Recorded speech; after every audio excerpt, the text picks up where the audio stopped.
David, but Sue has to go, and so we'll bring him up. Welcome to.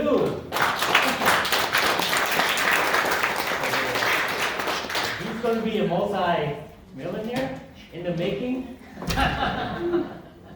So how many properties again do you have? So we have the 24 doors, so that's 14 properties, and 3 that we sell. So that's, Okay. How do you win your deals? how do I win? Yeah. Honestly, most of my deals is just through networking. So, like this guy right here, I bought 2 deals.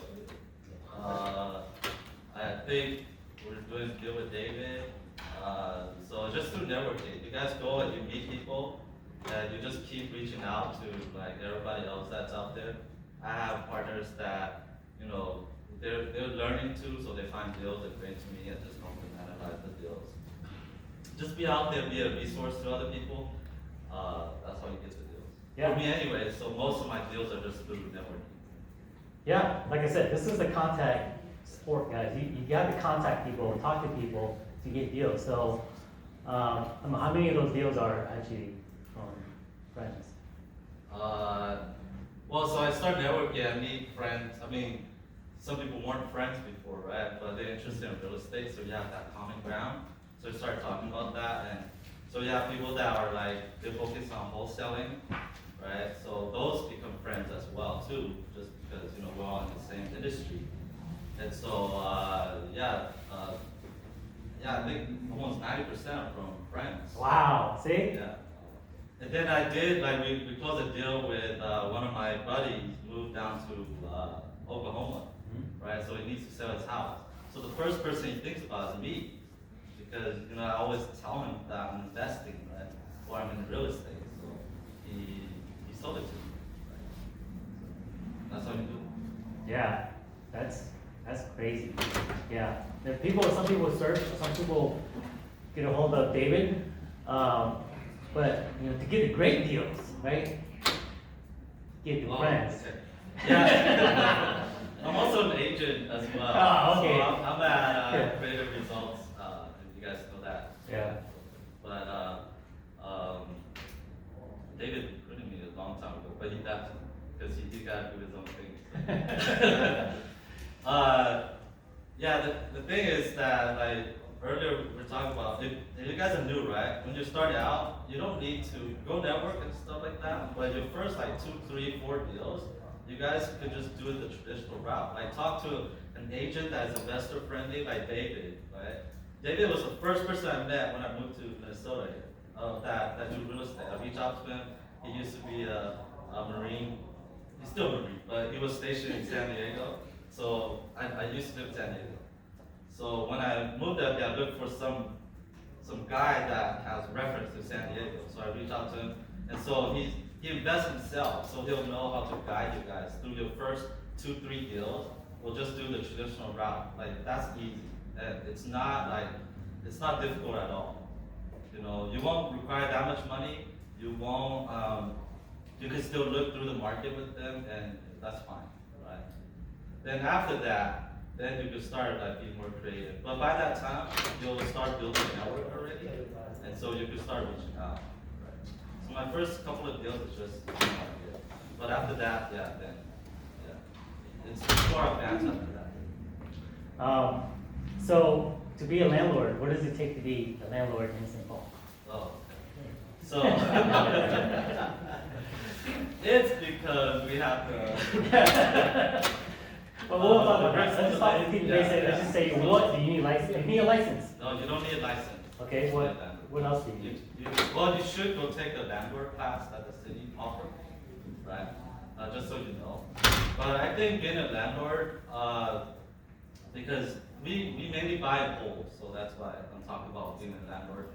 I think it's a mindset shift.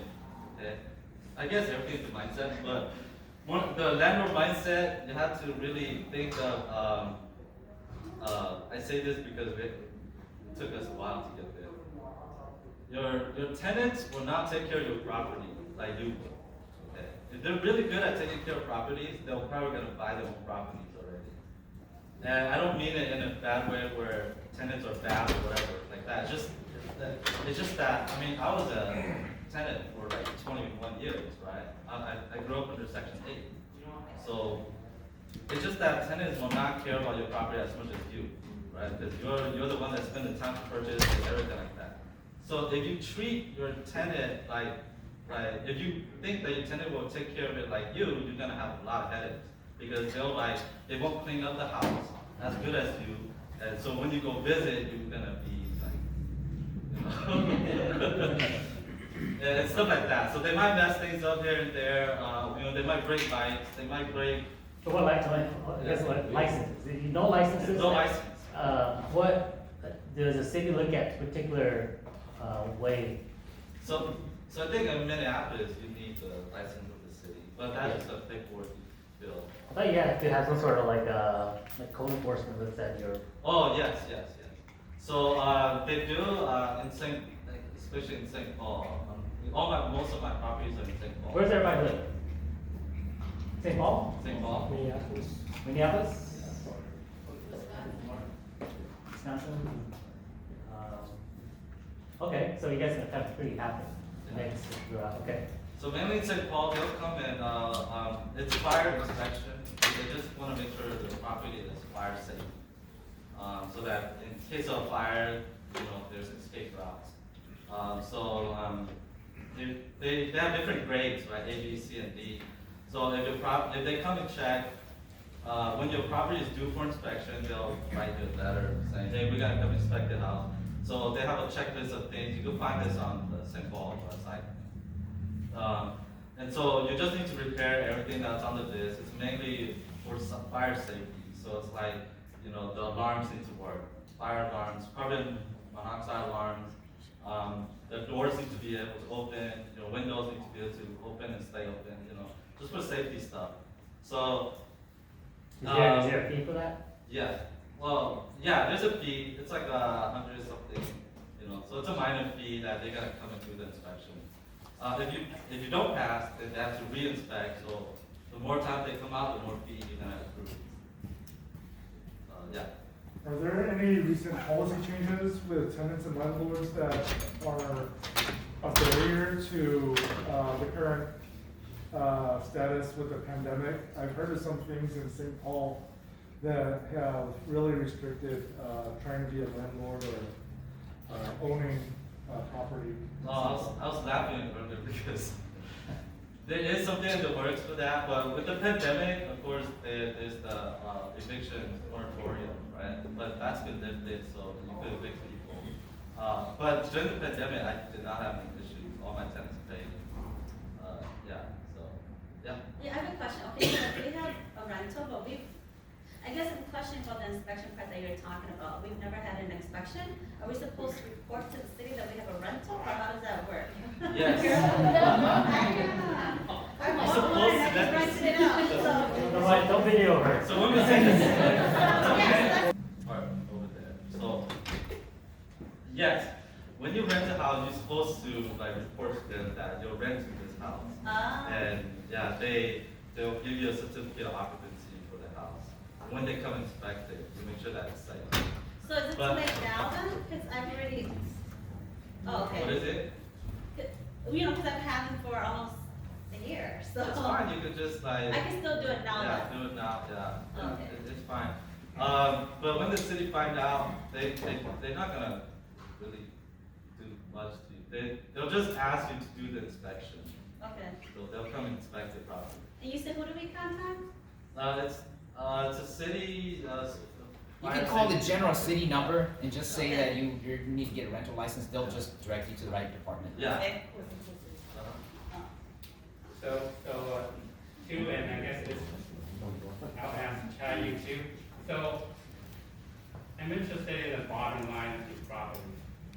Because that's obviously what I'm interested in too. So, for example, the property, you have like what, 30, 24? That's important. Yeah, so considering all the mortgage that you pay, the expenses of renting your properties and all of that, and the bottom line comes out each month, and the inflation above, and if you're above how much, Yeah, we do that, yeah, we do that deal analysis. Yeah. That's, You wanna know that's how after much this. money I make.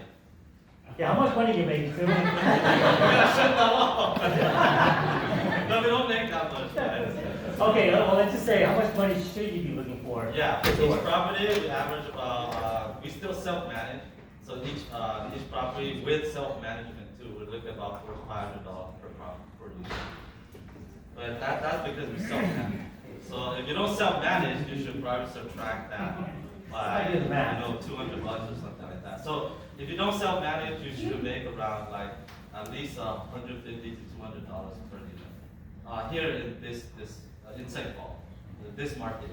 So basically, it pretty much pays for itself. Yeah. All your properties should pay for themselves, okay? If your property don't pay for themselves, that's, you're looking at appreciation and, I don't, well, for me, I'm a cash flow investor, so all my property has to pay for themselves, and they all have to cash flow. We'll show you that later. This will be easy. And when you see it, you'll be like, oh, okay, that makes sense. Yeah. Questions, what else? I got one. Sorry, is there a certain place that you go to for like a checklist when you want to put, the property on, just kind of like, for those reasons, like, before I put on the property? Do I go to City Hall and say, okay, these are all the things that I need to do before I do that? Well, they have a checklist. Is that, Yeah, it's on their website, so if you search for them or you give them a call, they'll direct you to the right place. And they have a checklist for us already, just for safety stuff. It's like minimum stuff, just like, make sure doors open, like stuff like that. Yeah. So where do you list your property for exactly? I need a place.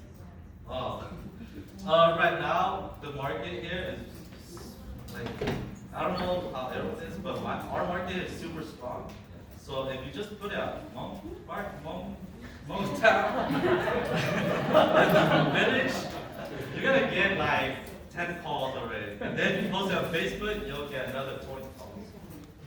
Remind me to show you my listing on Facebook, and Yeah. you should be able, just remind me there. Yeah, so if you just do that, right now mainly the two physical places, and then Facebook.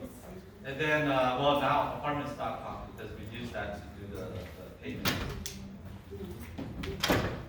Well, I got a question for you. Yeah. So what's an acceptable cash return for you? Well, see, Like percentage-wise. I'm not the 20% guy. He is. We'll talk about that later. Okay. But That's my, the numbers. my typical, we try to do infinite returns. So that's mainly what we try to do.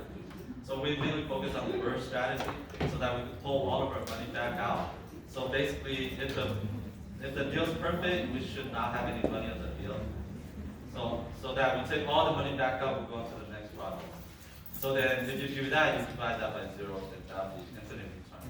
But typically, we get about like, I'll be happy with about like 40 to 60% return.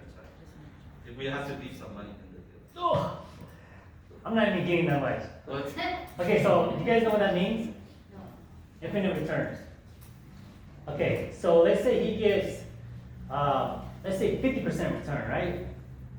50% return is annually, right? yeah, 50% return is annually. So let's say you put $100,000 down, right? So 50% return of that is what? 50% for the first year.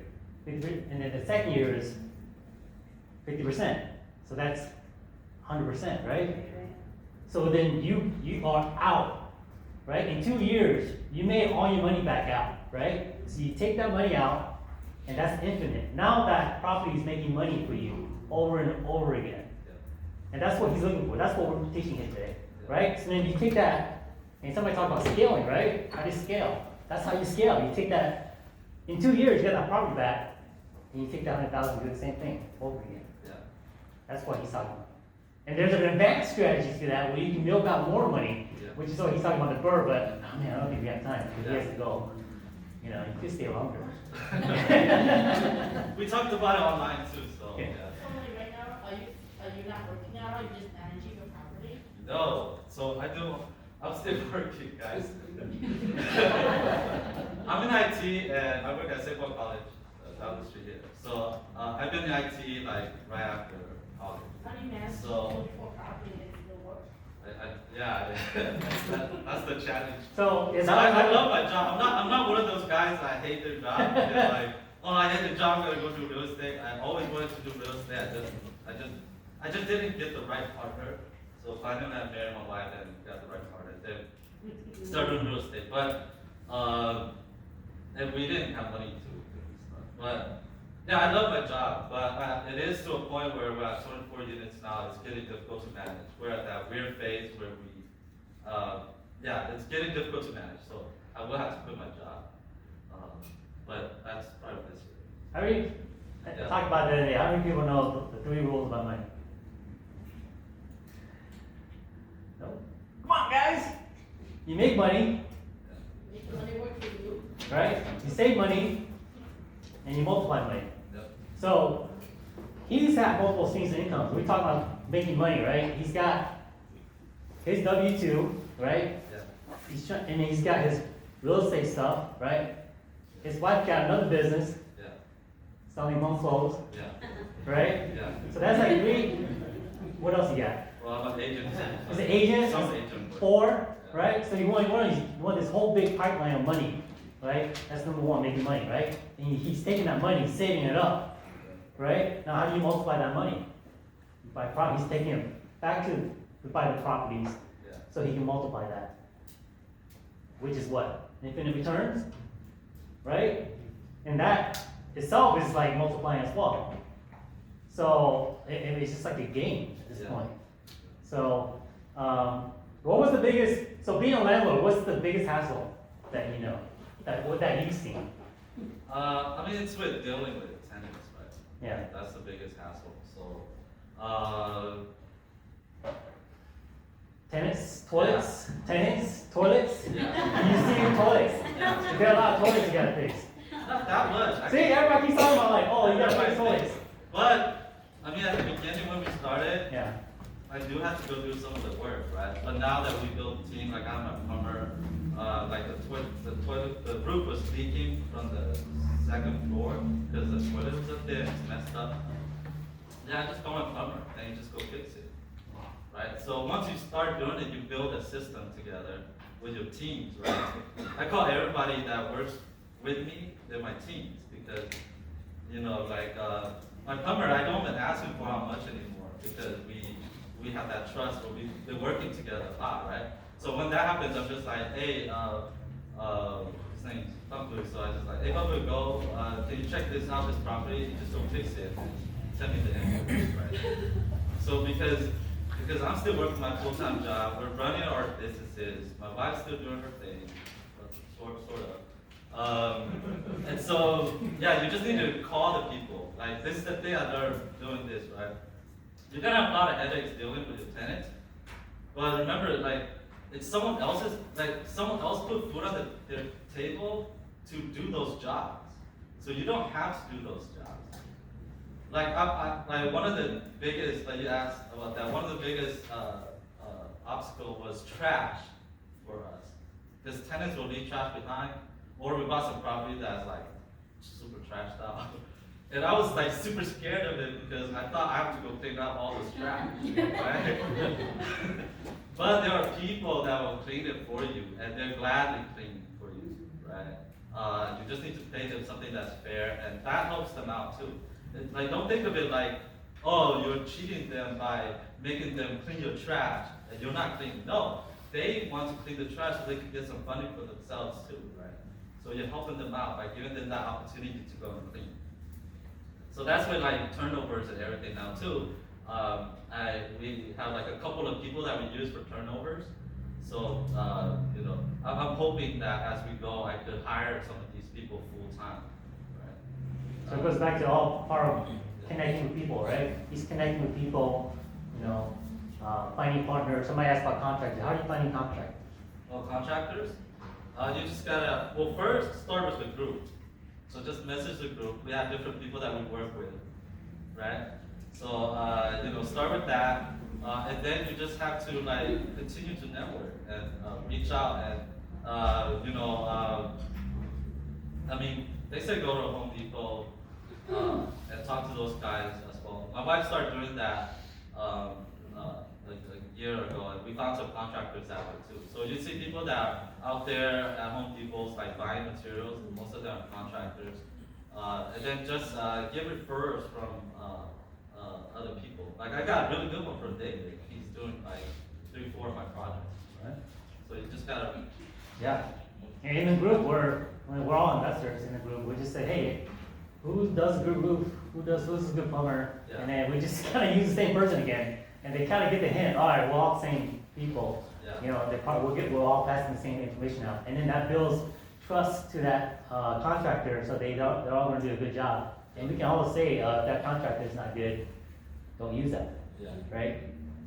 Did you have a question over there? Oh, yeah, I was gonna ask about the profits that you mentioned earlier, you had mentioned like 400, 500 if you self-manage. Yeah. Everything, is that including like the maintenance costs that it takes to, like repairs and things like that? Yeah, we save a little bit for repairs. And most of our properties, since we do the burst strategy, most of the capex are already fixed. The large expenditures are already fixed, so we don't have that much repairs to get done. But we do save a little bit for repairs, 3 to 5% depending on the property. I'll show you guys how to do that. I know you guys are asking all about the money now, right? That's important, but I'll show you guys and it'll be really Yeah, easy on and that. the analysis. Yeah, he's talking about, you guys know what CapEx is? No, so he's talking about the big stuff, like Yeah. the refrigerators, the roof, that kind of stuff. He's already kind of pre-built that into his particular deal. So he knows all that before he goes into a deal. So, So what's your phone number? Yeah. 651-373-3954. So that's 651-373-3954. And then you guys can find me on Facebook. That's probably the fastest way to get hold of me. So just click up Two Plank. I'm the only Two Plank. The other guy's my cousin. He sings the Two Chang. Just a regular Two Plank. yes. Yeah. What else? Yeah. And, What do you guys want to know about he's an investor, guys. Like, get in inside his head. yeah. I love you shared about the multi-million. Are you guys gonna be here for a long run, or do you get to a certain point, you're gonna call it quits, sell everything? Or why are you guys still doing what you're doing? If you're all already kind of up there or close to that area, like that JV bang you guys are talking about, why don't we just retire? He's retired. Is He's he? just doing the things he wants to do. That's all. Okay.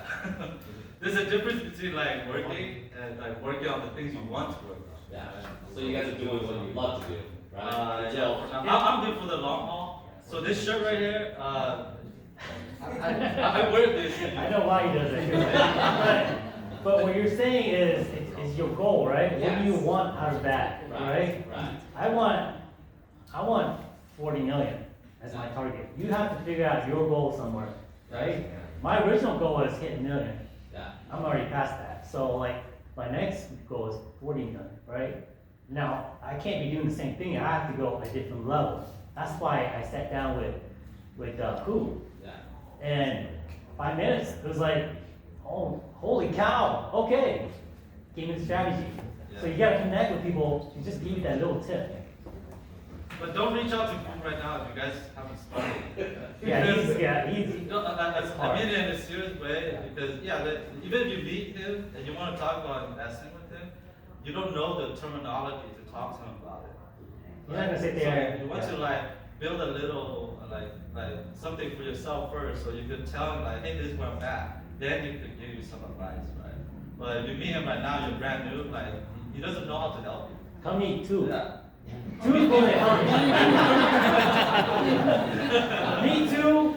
Go to the real estate investors group. Ask questions there. There's 3,000 of us. Ask questions. I mean, I guarantee you, you'll get the answers like quick, Yeah. right? But so let me like this shirt, right? We follow Grant Cardone, right? The reason I kept my job is because of Grant Cardone. Because I moved from San Diego up here, and I was not gonna go back to IT.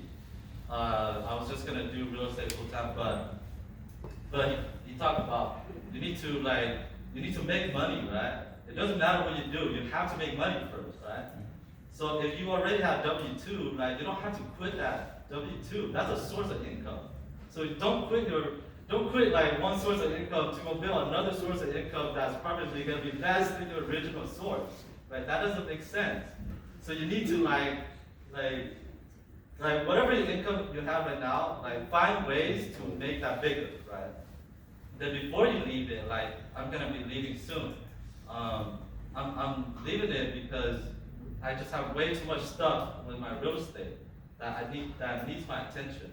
So it's not fair for St. Paul College too, for me to like do that. My attention is divided, right? So it's not fair for them, it's not fair for me, and it's not fair for my real estate business, right? So then you have to move over there. Now, so that's why I do that, right? And then the shirt, my sister actually made this for me. So the multi-millionaire, and same thing with what Grant Cardone is saying too. The millionaires is actually probably middle class. Like right now, if you have $1 million, that's middle class. So if you really want to be a true millionaire, you have to be more than just $1 million. It has to be a multi-millionaire. Because with inflation and everything like that, like $1 million don't buy you that much. You're still paycheck Yeah. to paycheck, guys. Yeah. So really, our goal should really to be more than just $1 million. Yeah. Too, so for a newbie like me who wants to get into it, can you list some of the negatives that you guys face going through that, phase? Because obviously there's positive, but a lot of people are surprised and they cannot weather that because of the negative side of it that you face. So What's the negative that you heard? What's that? What's the negative that you heard? Like, for example, the hardship that you go through. I mean, I don't know if that's the right word to say. Like, but some of the like hardships that you evictions? may face, Yeah, like evictions? Just so that we know what to expect. Okay. This is not throwing negative at you guys, but just so that you Oh, no, know what to expect. And Okay, I'll tell you. I've gone through evictions. I've gone through, like, eviction is pretty much a lawsuit. You're doing a lawsuit against the tenant, right? They sued me back and won. I've gone through that. Right? They didn't pay. I'm like, I'm gonna win this. No, they sued me back and won. Just because you didn't do your lawsuit where you evicted them correctly. You're gonna get tenants that are like really needy, right? They're like, hey, a light bulb or dripping faucet, that kind of stuff, So you're gonna have to gauge, should I fix it or should I force them to fix it? Because you can write that in your lease, say, hey, that's part of your job, is to take care of that stuff. Anything under, do you do that kind of stuff? Like anything under like $500 or something like that, do you have to take care of? No, I stopped doing that. I just take care of everything for them. Yeah. But he just Because wants- I just build that into the pricing. So Okay. it's like, okay, if in general I have to take care of like, let's say $50 per month, sort of, small items, that's just gonna be built into the rent. Just because I don't mean to say it in a bad way about tenant. Again, I was a tenant for a long time. Yeah.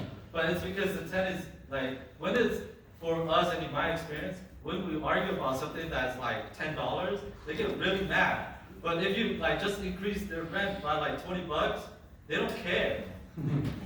So it's like, all right, I'm just gonna increase rent by $20, and so make sure my expenses are covered. Like, that's like. So other stuff like Yeah. AC units, they might not change the filter, so that's gonna damage your stuff. So you're gonna have to Yeah. kind of pre-plan that kind of stuff. Yeah. So I just do it. Like, I'm not gonna have them change the filter. They're gonna buy the wrong one. So I just make sure that my team goes out there. You're gonna have to have that mentality too, to talk down to them. To say, hey, don't do this. Don't let your kids do this. Yeah. Right? My wife can't do that. Right? So you're gonna have to, so that's why that's how I am today. Because you have to build that and say, hey, stop. Or you're gonna get an out, I'm gonna kick you out. Because technically, at the end of the day, they don't care. It's still your property. Yeah. Right? We'll get to, but Come on, I don't know what the we're negative stuff. running out of time. But come on. the negative things is really just in your head. So it's how you see the issue, So like that tenant fixing light bulb issue, right? Like, again, you argue with them for something that's $5-10, they gotta yell at you, or you gotta keep arguing with each other. But you just price it to them, they don't care, right? So you provided that service, and so it's just in your head. So when you go through difficulties, I reach out to the group like a bunch of times for advice, right? Because we don't know anything and everything, we're still learning as well. So when you reach out to the group and we all support each other, that's how you get through the difficult times. I almost gave up, I almost quit. If you guys were in the group last year during COVID, I was taking care of my Airbnbs and man, it was tough. I was losing like 30,000 a month. I was like, oh man, I gotta quit. So I put in the group and everybody's like, oh no, you can't do this, Shy, So everybody's there to support each other. And I'm like, all right, I created a group, So for me to quit, you guys were like, he's a loser. Well, if I quit and I sold it and I didn't held until now, holy cow, like we bought the property at 300,000. If I would have sold it, it would be like 300,000, so it would just be like a wash. But now the property is like, 700,000 at this point. So with you guys as a support saying, hey, that helps you. And, your wealth increases from there. So when do you know how to let go Let go. of your property? Well, when to let go? Yes. Well, we're selling those 3 because they're in Minneapolis. I didn't know. So it's kind of locations too, right? Yeah. Because I don't want to build a team over there yet. Because my teams are kind of over here. So that's why I'm selling those. But your strategy will change, right? Like eventually we're gonna let all these go, and then we're gonna do the larger deals, right? So that's in the works in the next few years. So at that time, we probably have to let these deals go and then move them to larger deals, right? So there's going to be a different time in your investment careers. Like I bought some properties from other investors that invested like 10, 20 years ago. And they have to let go because they're moving on to larger stuff, right? So, like maybe the next 3 years, you guys could buy some of my properties. And it could still be a win-win situation with you guys. So do you let go when the market's high like this though, if you bought it for cheap? I- It can't get any higher than this, I don't think. I'm a long-term. What's your view on that? You Yeah. think it's gonna go higher? I think it's gonna go higher. You really think so? Who thinks it's gonna go higher? Not me. Yeah, I know. Okay, we got more than half the room. Who think, well, I guess that's, But what do you think? I think I'm buying gold, right? So the price don't really matter to me. What matters to me is the rent. And so to me, the rent's gonna go higher. But do you think property value is gonna go higher? Yeah, I think it's gonna go There you higher. go. So what do you got giving now? Chad, can you think it's gonna go higher? Can you talk a little bit about why you think that? Yeah. Well, right now, the country is closed off, right, for foreign investors. So only people in the US can buy, right? What's going on right now? There's a war going on, right? What do international people want to do? They're trying to move money around to something that's safe, right? Like get the Chinese people, you got, Russians, and everybody else, like, Europe people. They're trying to like move their money to where it's safe. And which is the safest country? Which has the best, which country has the best army? The best military. It's us, right? So nobody's gonna mess with us. So if the border's still closed, when they start opening up the borders, that's where all the money's gonna come in, and it's gonna pick everything back up. Right now, we're already low on inventory, right? So we got foreign investors coming in, buying that stuff up. We got interest rate just keeps climbing, right? So to keep climbing, that means it's pricing most of you guys out. So if it's gonna keep climbing, you buy now because if you don't, it's gonna cost more. Does that make sense? Yeah. But with that, to me, it doesn't really matter. As an investor, you need to buy at all market levels, right? You gotta buy now, you gotta buy like when there's a dip. Like you gotta buy like all different markets. So you just need to find the right deal. Which he's gonna show you guys how to analyze those deals. So you need to buy at all market levels. Speaking of that, are you buying houses just to burn out, or are you buying houses or units at market level? All my properties are like 90% of our deals are all burr deals. So we refinance out all of them. Like right now, I love it. The market is going up, right? I refinanced my property, like no tax, right? Low interest rates. So I took advantage of that. That's the strategy you want to take now. if you own properties, right? What was your last check? Yeah. What was your last check? Oh, the last one? Yeah. Oh, we made 20 grand on a duplex, and we still own that. So 20 grand, guys. yeah, Right. Two. yeah. Go ahead. Could you explain what bird deal is? Oh, Burr? Oh man, we have to come back. We don't have time for that. I'm just gonna write here Fine. so that you guys. Yeah. It's right there. He's missing an R. Yeah. That's why I Go ahead. The last R is the most important thing because that's you buy it, you rehab it, you rent it, you refinance, and then the last R is you repeat that process. So that's why I say it's missing an R. So you can look up that. There's a lot of information online. Can I ask you, when you mentioned your team, like how do you build a team, or how provides? Oh, how I structure my team? Yeah, and who is involved in your team, like you mentioned a plumber, and who Oh. else do you have on your team? Oh yeah, you have to have all those guys. We have a core team, so it's me, my wife, my sister, and her husband, so my brother-in-law. So the four of us are the core team, and then we have like 3 handymans that we generally use, right? We have a couple of mentors, but one main mentor, I don't know if you guys know, but Shane, so he does the radio and stuff. Right? So he's sort of the main mentor that we kind of go to. This is a contractor, he's done a lot of deals. And then, Chai's a mentor. David's a mentor of mine. Yeah. So, mentor doesn't mean that they have to constantly, it's just someone you go for advice and stuff, right? And then, we'll have different plumbers that we kind of work with, so we call them for that. Have an electrician that, we kind of work with, so we call him for that. Have a couple of HVAC guys. So your main thing is plumbing, HVAC, electric, right? Those 3 things are the big items that you have to do. And then after that, you just need a couple of handymen. Just connect with people. Yeah. Remember, goes back to connecting with people.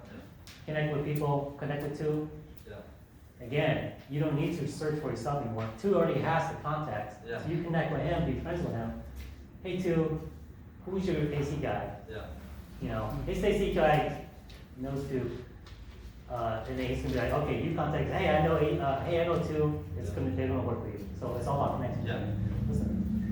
I got a question. Hey, two. So question for you is that, you said that you're gonna leave your job to focus on the real estate. Why not just get a property manager to manage your properties? Why did you jump ship? Is it just to look for the bigger opportunities, or? We might build a property management company. So, because we also have friends that they're in sort of this middle ground to 20, 30 units, and so it's not big enough. You're not at 500 where you hire a full-time team there. So we may build a property management company. That's one thing.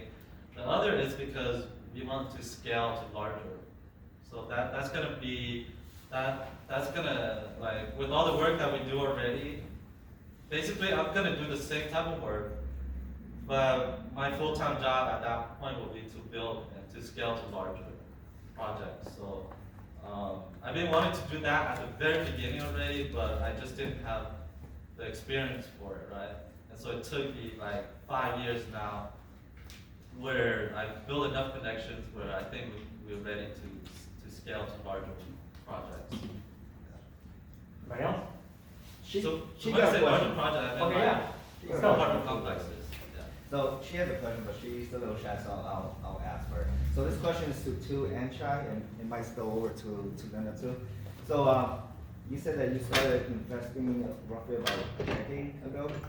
So question is, when you first started on your first 3 investment, what were your mindset going into it? And what strategy did you use to leverage? And what were some of the hardship or hiccup that you encountered, and how did you overcome it? And if it was money-wise, since it's been over a decade, has the process changed a little bit that now maybe it could have been a little smoother? Maybe Leonard could fill that in if it's... It's pretty much the same. It's the same process. Just we've done lots of interviews on this already. Yeah. Right? So you're asking something if if you go back to we might just go back and repost all the videos. Yeah. Because I know we're kind of short on time, and there's so much content we have. So, maybe join the group, we'll reshare all the videos. Yeah. He's got a YouTube channel called, Like real estate. yeah. and- Well, I've been missing. Yeah, that's fine. I mean, I'll his do- stuff I'll is bring in that there one already. time. Yeah, I mean, he tells you about all different types of ways to invest and stuff in there as well. But, just a quick answer to that is, you just start, right? You start, you see the money come in, once you get the second, third one, the money comes in fast, right? And then you can just keep rolling it over. The first one is always gonna be the hardest to get in, right? But once you see that, how it works, the second, third one, when you're able to get them, the money comes in fast, so you can just start rolling it, right? I will also say, if even your first one you don't make that much money, that's okay. You learn from that. Okay. My first one, I think after everything's done, we made like my first real flip. After everything's done, I think we made like $5,000. So that's nothing compared to the time I put in. But that's okay. We get all the money back and we go on to the next one. But in the meantime, we got a lot of connections with that first one. Right? With what you just said, if you could go back, would you go big and go home, or would you start little at a time? Like, should I do a single, dwelling unit first and then work into my duplex, or should I, if I can right now, should I just go ahead and go full blown on an 8-unit complex or whatnot? What do you suggest on that? Well, it depends on your goals. So it just depends on your goals. Like if you have a high-paid job already, and you love your job too, I would just do syndication.